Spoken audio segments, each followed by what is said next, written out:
ಸ್ನೇಹಿತರೆ, ಸಖತ್ ಇನ್ಫೋ ಮೀಡಿಯಾಗೆ ಸ್ವಾಗತ ಸುಸ್ವಾಗತ. ಸ್ನೇಹಿತರೆ, ಕನ್ನಡ ನಾಡಿನ ನಾಡ ದೇವತೆ ಶ್ರೀ ಚಾಮುಂಡೇಶ್ವರಿ ದೇವಿಯು ನೆಲೆಸಿರುವುದು ಮೈಸೂರಿನ ಚಾಮುಂಡಿ ಬೆಟ್ಟದಲ್ಲಿ. ತಾಯಿ ನೆಲೆಸಿರುವಂತಹ ಗರ್ಭಗುಡಿಯಲ್ಲಿ ಇನ್ನಿಲ್ಲದ ರಹಸ್ಯಗಳು ಅಡಗಿವೆ. ಚಾಮುಂಡಿ ತಾಯಿಯ ದರ್ಶನಕ್ಕೆ ನಿತ್ಯ ಸಾವಿರಾರು ಜನರು ಬರ್ತಾರೆ. ಸದಾ ಜನ ಸಂದಣಿಯಿಂದ ತುಂಬಿ ತುಳುಕ್ತಾ ಇರುತ್ತೆ. ಇದಕ್ಕೆ ಕಾರಣವೇನು? ಚಾಮುಂಡಿ ತಾಯಿಯನ್ನ ದರ್ಶನ ಮಾಡ್ತಾ ಇದ್ದ ಹಾಗೆ ಕಣ್ಣುಗಳಲ್ಲಿ ನೀರು ತುಂಬಿಕೊಳ್ಳಲಾರಂಭಿಸುತ್ತೆ. ಇದಕ್ಕೆ ಕಾರಣವೇನು ಗೊತ್ತಾ? ಚಾಮುಂಡಿ ತಾಯಿಯ ಗರ್ಭಗುಡಿಯಲ್ಲಿರುವ ರಹಸ್ಯವೇನು? ತಾಯಿ ಚಾಮುಂಡೇಶ್ವರಿಯ ಪಾದದ ಕೆಳಗೆ ಇರುವ ರಹಸ್ಯವೇನು ಅನ್ನೋದನ್ನ ನೋಡೋಣ ಬನ್ನಿ.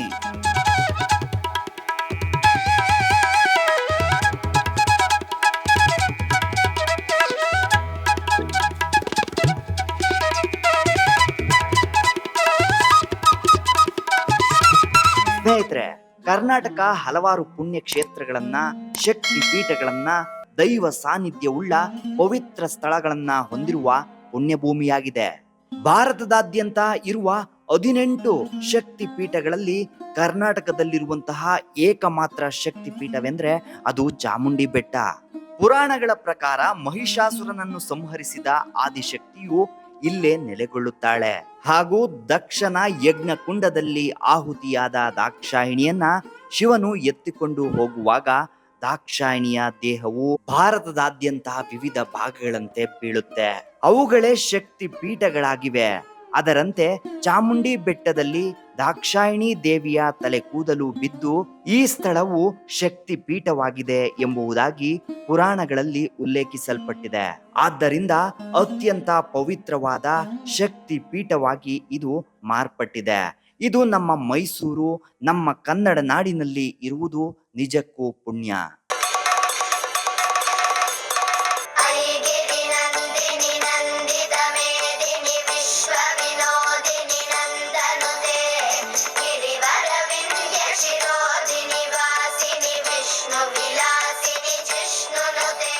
ಸ್ನೇಹಿತರೆ, 3480 ಅಡಿಗಳಷ್ಟು ಎತ್ತರದ ಬೆಟ್ಟದ ಮೇಲೆ ಆದಿಶಕ್ತಿ ಚಾಮುಂಡಿ ತಾಯಿಯು ನೆಲೆಸಿದ್ದಾಳೆ.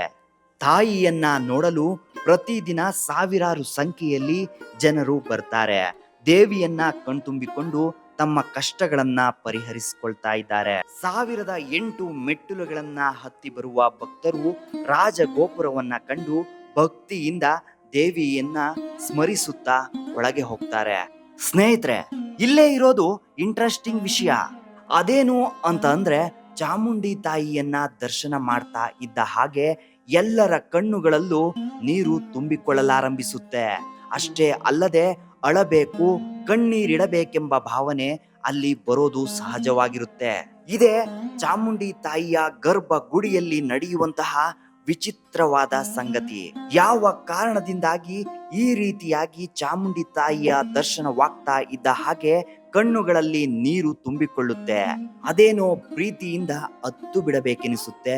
ಒಂದು ರೀತಿಯಲ್ಲಿ ಅಮ್ಮನ ಬಳಿಯಲ್ಲಿ ನಮ್ಮ ಕಷ್ಟವನ್ನ ಹೇಳಿಕೊಳ್ಳುವಾಗ ಬರುವ ಕಣ್ಣೀರಿನಂತೆ, ಅಮ್ಮನ ಮಡಿನಲ್ಲಿ ಮಲಗಿದಾಗ ಸಿಗುವಂತಹ ನೆಮ್ಮದಿಯ ಭಾವದಂತೆ ಇಲ್ಲಿ ಅನುಭವವಾಗೋದು 100ಕ್ಕೆ 100ರಷ್ಟು ಸತ್ಯ. ಈ ರೀತಿ ಎಲ್ಲರಿಗೂ ಹಾಗೆ ಆಗಿರುತ್ತೆ. ಇದನ್ನ ಮುಂದಿನ ಬಾರಿಯಾದ್ರೂ ಹೋದಾಗ ಗಮನಿಸಿ. ತಾಯಿಯನ್ನ ದರ್ಶನ ಮಾಡುವಾಗ ಕಣ್ಣುಗಳಲ್ಲಿ ನೀರು ತುಂಬಿಕೊಳ್ಳುವಂತಹ ಅನುಭವವಾಗುತ್ತೆ. ಹಾಗೂ ಅಲ್ಲೇ ತಾಯಿಯನ್ನ ನೋಡುತ್ತಿರಬೇಕೆನ್ನುವಂತಹ ಭಾವನೆ ಮೂಡುತ್ತೆ. ಸ್ನೇಹಿತರೆ, ಇದಕ್ಕೆ ಕಾರಣವೇನು? ತಾಯಿಯ ಗರ್ಭಗುಡಿಯಲ್ಲಿರುವಂತಹ ರಹಸ್ಯವೇನು ಅನ್ನೋದನ್ನ ನೋಡೋಣ ಬನ್ನಿ.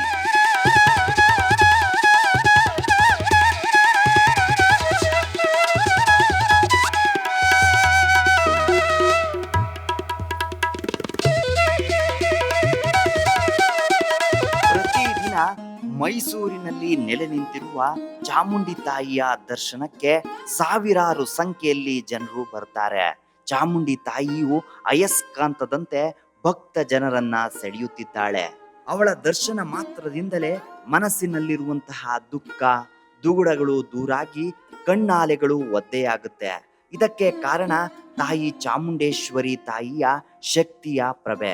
ಮಾರ್ಕಂಡೇಯ ಮಹರ್ಷಿಗಳಿಂದ ಸ್ಥಾಪಿಸಲ್ಪಟ್ಟ ಆದಿಶಕ್ತಿಯ ಈ ವಿಗ್ರಹದಿಂದ ಸಹಸ್ರಾರು ವರ್ಷಗಳಿಂದಲೂ ಚಮತ್ಕಾರಗಳು ನಡೆಯುತ್ತಾ ಬರ್ತಾ ಇದೆ.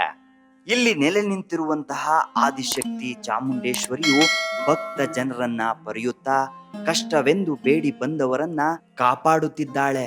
ಚಾಮುಂಡಿ ತಾಯಿಯ ಗರ್ಭಗುಡಿಯಲ್ಲಿರುವಂತಹ ರಹಸ್ಯಕಾರಿಯಾದ ಅಂಶವೇನು ಅಂತಂದ್ರೆ ತಾಯಿ ಚಾಮುಂಡಿಯ ಪಾದದ ಅಡಿಯಲ್ಲಿರುವ ಶ್ರೀಚಕ್ರ.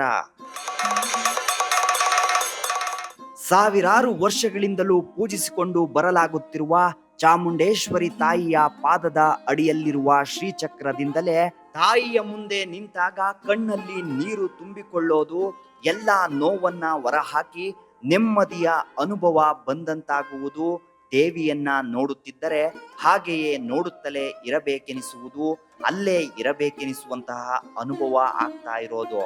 ತಾಯಿಯ ಶಕ್ತಿಯುತವಾದ ಶ್ರೀಚಕ್ರದಿಂದಲೇ ಭಕ್ತ ಜನರು ಅಯಸ್ಕಾಂತದಂತೆ ತಾಯಿಯ ಗರ್ಭಗುಡಿಗೆ ತಾಯಿಯನ್ನ ದರ್ಶನ ಮಾಡಲು ಬರಲಾಗ್ತಾ ಇರೋದು.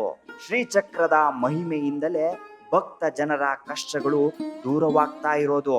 ತಾಯಿಯ ಪಾದದ ಅಡಿಯಲ್ಲಿರುವ ಈ ಶ್ರೀಚಕ್ರದಿಂದಲೇ ಭಕ್ತ ಜನರ ಕಷ್ಟಗಳು ಕ್ಷಣ ಮಾತ್ರದಲ್ಲಿ ದೂರವಾಗ್ತಾ ಇರೋದು ಎಂದು ಹೇಳಲಾಗ್ತಾ ಇದೆ.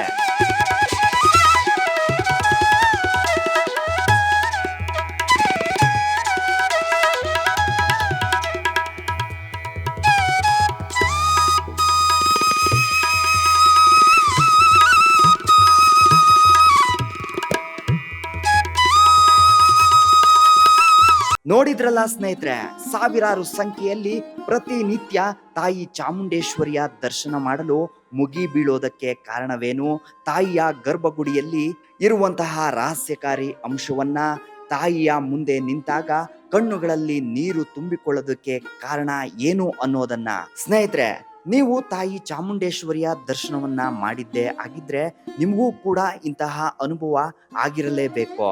ನಿಮ್ಮ ಅನುಭವವನ್ನ ಕಮೆಂಟ್ನಲ್ಲಿ ತಿಳಿಸಿ. ಈ ರೀತಿ ಅನುಭವ ಆಗಿಲ್ಲ ಅನ್ನೋದೇ ಆದ್ರೆ ನೀವು ಏಕಾಗ್ರತೆಯಿಂದ ಮತ್ತೊಮ್ಮೆ ಚಾಮುಂಡಿ ತಾಯಿಯ ದರ್ಶನವನ್ನ ಮಾಡಿ. ನಿಜವಾಗಿಯೂ 100ಕ್ಕೆ 100ರಷ್ಟು ಇಂತಹ ಅನುಭವ ಆಗೇ ಆಗುತ್ತೆ. ತಾಯಿ ಜಗನ್ಮಾತೆ ಚಾಮುಂಡೇಶ್ವರಿಯು ಎಲ್ಲರಿಗೂ ಒಳ್ಳೆಯದನ್ನ ಮಾಡಲಿ. ಇನ್ನೊಂದು ವಿಷಯದೊಂದಿಗೆ ಮತ್ತೆ ಭೇಟಿಯಾಗೋಣ. ಜೈ ಹಿಂದ್, ಜೈ ಕರ್ನಾಟಕ ಮಾತೆ.